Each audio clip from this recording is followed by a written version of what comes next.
This is a podcast in which we discuss the journey from the dream through the promise. And today I want to talk to you about the importance of staying focused and standing your ground. It's become so apparent to me, especially lately, that the biggest thief of our time and killer of our dreams is distraction. It's like there's so many things that are vying for our attention, just minute by minute, day by day. And some of them aren't even bad things. But what I've come to realize is that if we're not sure about what it is that we're saying yes to, every day we're going to get little things here and there that steal our time, keep us distracted, and we're not going to know what to say no to. And that's, I think, one of the most important things, and the one thing that differentiates people that actually realize their dreams and people that stay stuck in the same cycle. Like, we really need to be clear on what our mission is, what our goals are, and that way it's very clear for us what we need to say yes to. Because then if someone asks you to do something and it's going to pull you away from what it is that you need to do, we need to be okay to just say no to it, right? And if it doesn't align with what you have inside of you, if it doesn't align with your vision, then um, a definite no, and no does not require explanation.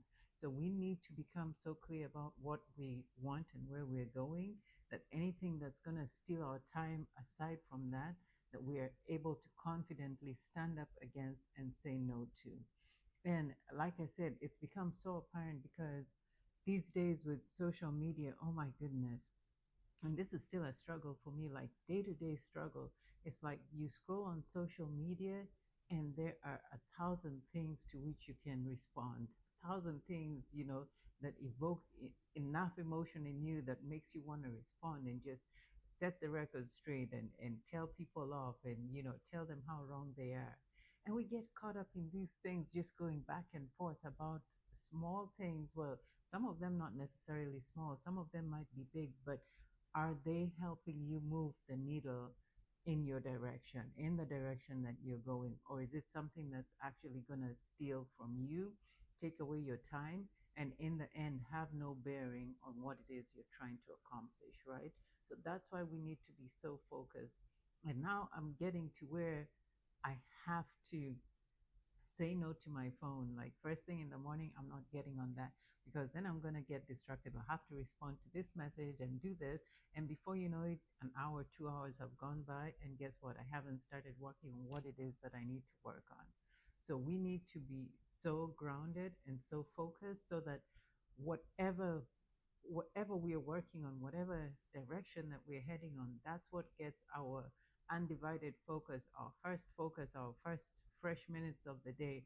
And then later on, then you can determine, okay, now that I have a few minutes, a few hours here, and I've done what I need to do for the day today, I can decide to either do something that will entertain me or do something that will serve somebody in a way outside of what you normally would.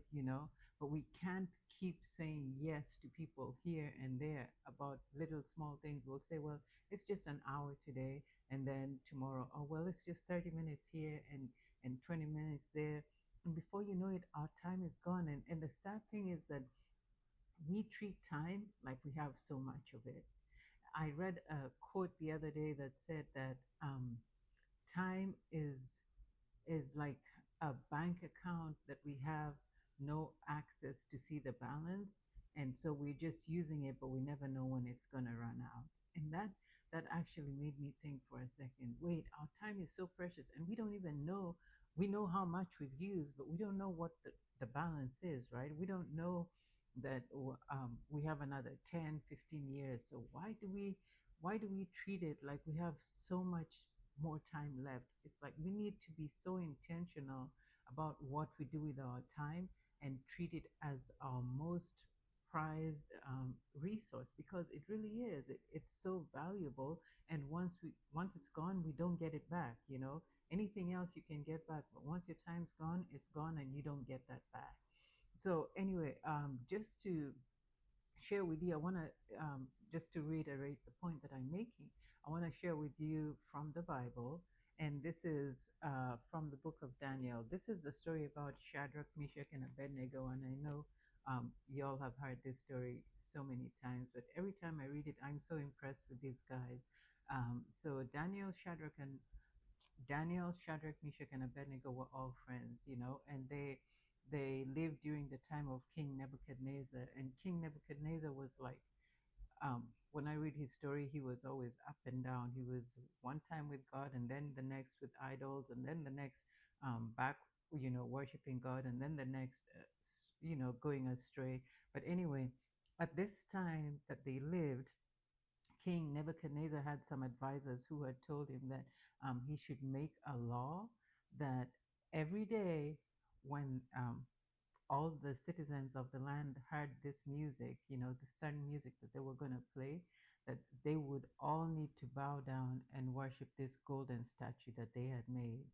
Um, which is crazy, but anyway, because King Nebuchadnezzar, just in the chapter prior to that, um, he had had Daniel interpret his dreams and had, you know, declared how God was the one true God.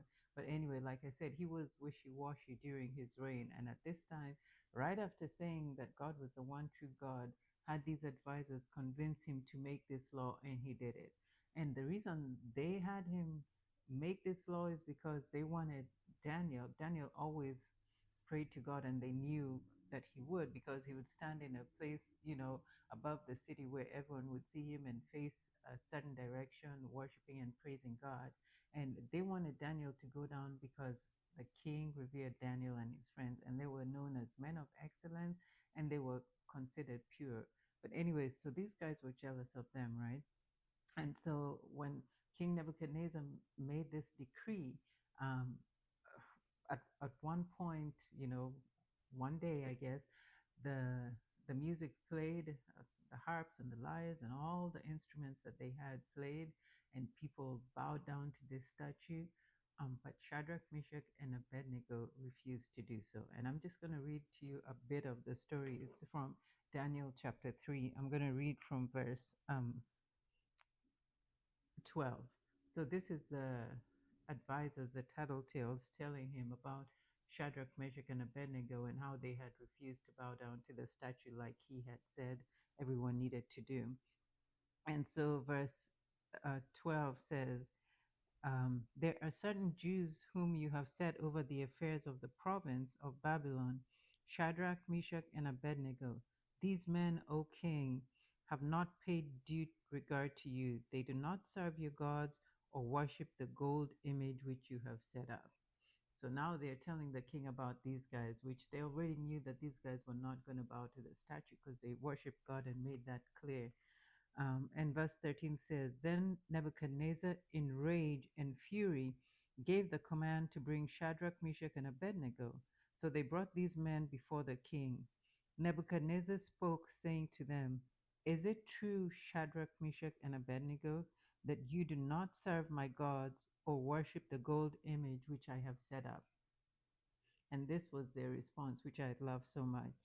And well, first, it says in verse 15, Now, if you are ready at the time you hear the sound of the horn, flute, harp, lyre, and psaltery in symphony with all kinds of music, and you fall down and worship the image which I have made, good. But if you do not worship, you shall be cast immediately into the midst of a burning fiery furnace.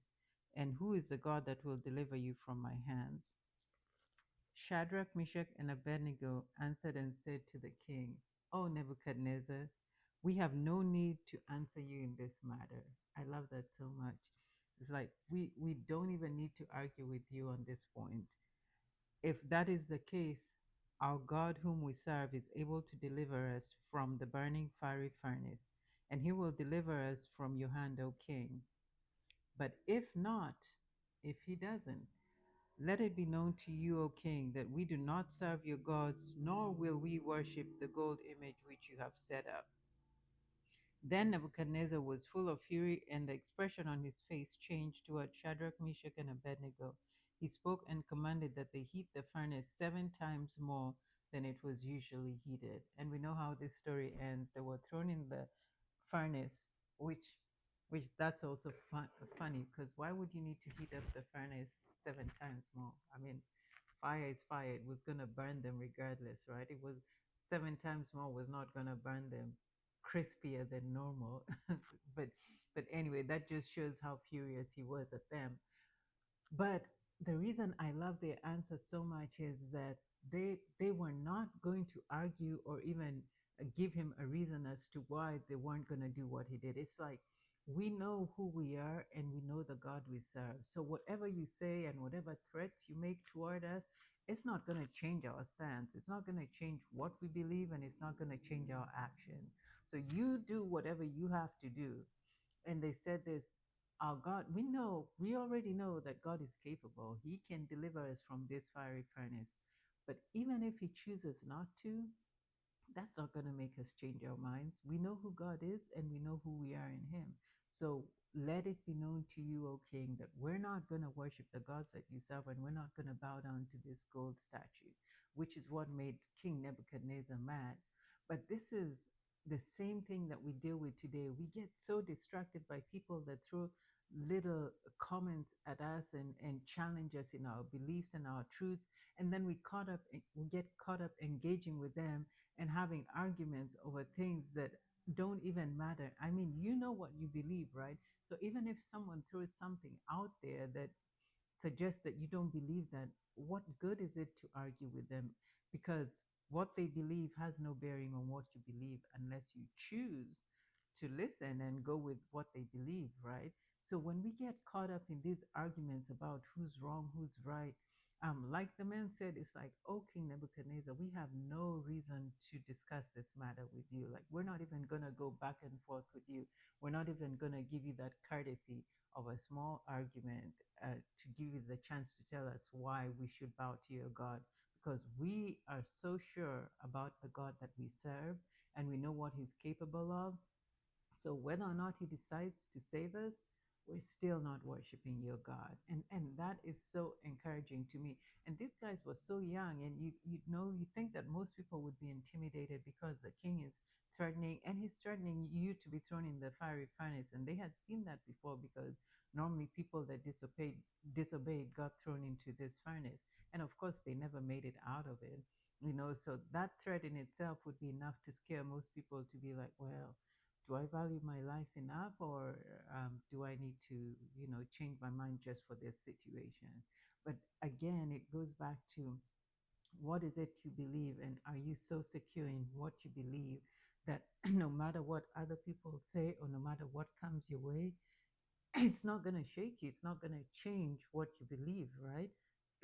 Excuse me, because it says, there's a quote that says, if you don't believe in something, you're going to fall for anything. So unless you're so sure and so rooted in what it is that you're believing in, anything that comes your way will look like glitter and gold, and entice you to go this way, and then you'll go that way, and you'll get pulled here and there, drifting back and forth with the crowd. But is it really worth our time? And in the end, where does that really lead us? So, my challenge to you today is this: stop wasting your time on small arguments trying to prove that you're right. Because guess what? In that argument, so what if you're right, or so what if the other person's, you know, wrong? Like, what does it matter? You don't get a prize for that. Nobody gets to win anything. It doesn't push you further, towards the goal that you're trying to get to. So what's the point of it? Just making yourself feel good about yourself that you're right about something. And most of the time, the things that we believe, we actually, they're not necessarily true. We want them to be true because we believe them. And that's how people operate and don't even realize it. So they're trying to convince someone of what they believe, not knowing the other person in their beliefs is as strong as they are in what they believe. Because when people believe something, they're going to make all kinds of things to make it true, just to confirm that what they're believing is right. So, anyway, my challenge to you again today is this: be so rooted in what it is that you're doing and where it is that you're going that nothing is going to cause you to drift, nothing's going to cause you to change your mind, and nothing's going to cause you to fall to the side or get caught up here and there in little arguments. It's not worth it, and it's not a good use of your time. Like I said, time is our most valuable resource and it's limited. We don't know how much time we have left, but we need to make the most of whatever it is that we've got. So every day when you wake up, be intentional, focus on what it is that you need to do, um, know exactly where you're headed, and that way you know it's clear, like these boys did. I'm sorry, but I don't have time to argue with you on this matter because it doesn't serve me well. It's not a good use of my time. It's not getting me in the direction that I need to be going in. So I'm not even going to take that detour. I'm going to keep focused on what it is that I need to do. And that way I can get closer to my goal day by day and focus on the things that I need to do. It also makes you pretty sure of what you need to say yes to and the things that you need to say no to. And like I said, some of the things that you'll have to say no to are not necessarily bad things. They're just not things that would be a good use of your time or that will serve you in moving towards your goal. So I hope this blesses you. I hope it encourages you.